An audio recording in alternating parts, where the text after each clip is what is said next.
لیکن میں نے ان مسئلوں کو اہمیت دینی کم کر دی اور یہ سوچنا شروع کر دیا کہ حقیقی غم تو بہرحال غم ہستی ہی ہے۔ باقی سارے غم آتے ہیں، زندگی کے ہر عہد میں کوئی غم ہوتا ہے، پھر وہ عہد گزر جاتا ہے، اس میں وہ غم گزر جاتا ہے، پھر کوئی اور غم آ جاتا ہے، یہ تو چلتے رہیں گے۔ لیکن اگر کوئی چیز کانسٹنٹ ہے ان سارے ویریبلز کے بیچ میں تو وہ اللہ ہے، اور اس اللہ نے جو مجھے غم ہستی دیا ہے، جو مجھے اس ذات کا غم دیا ہے، اسی سے تو آپ کا وجود درخشاں ہوتا ہے۔ جب آپ یہ سمجھ جاتے ہیں کہ آپ ایک موم کی طرح پگھل رہے ہیں، جب آپ سمجھ جاتے ہیں کہ زمان و مکان کے اس امتحان میں لمحہ لمحہ لمحہ گزرتا جا رہا ہے،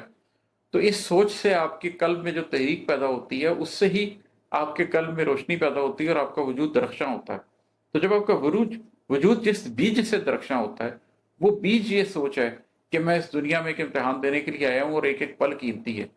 اور یہی وہ بیج ہے جو میں ہر قلب میں لگانے کی کوشش بھی کرتا ہوں کہ اگر یہ احساس پیدا ہو جائے کہ میری زندگی کا ایک ایک لمحہ قیمتی ہے، ایک ایک پل قیمتی ہے، ایک ایک ساتھ قیمتی ہے، ایک ایک پہر قیمتی ہے، ایک ایک دن قیمتی ہے،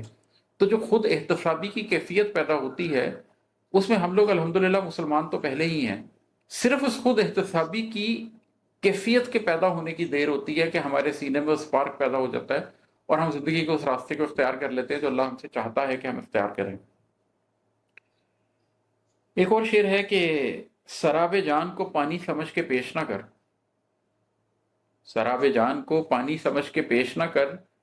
غرور نفس کو ایسے نہیں سجا کے دیکھ۔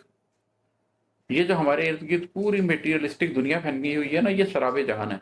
ہم سمجھتے ہیں ہماری زندگی کے لیے یہ چیزیں بڑی ضروری ہیں،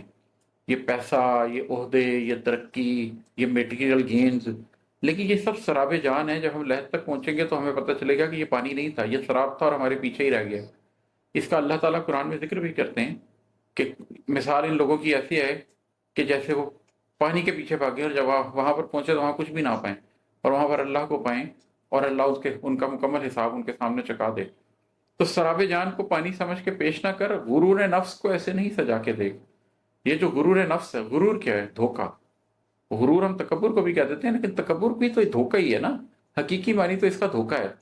کہ اپنے نفس کا جو دھوکا ہے، چاہے اس کو تکبر کے معنی میں لے لیں اور چاہے اس کو اس معنی میں لے لیں کہ آپ کا نفس نے جو ایک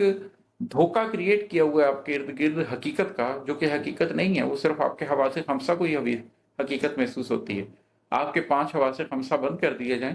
تو اس دنیا کی ساری حقیقت آپ کے سامنے سے ختم ہو جائے گی۔ اگر آپ نہ کچھ دیکھ سکیں، نہ کچھ سن سکیں، نہ کچھ چکھ سکیں، نہ کچھ سونگھ سکیں، اور نہ کچھ محسوس کر سکیں،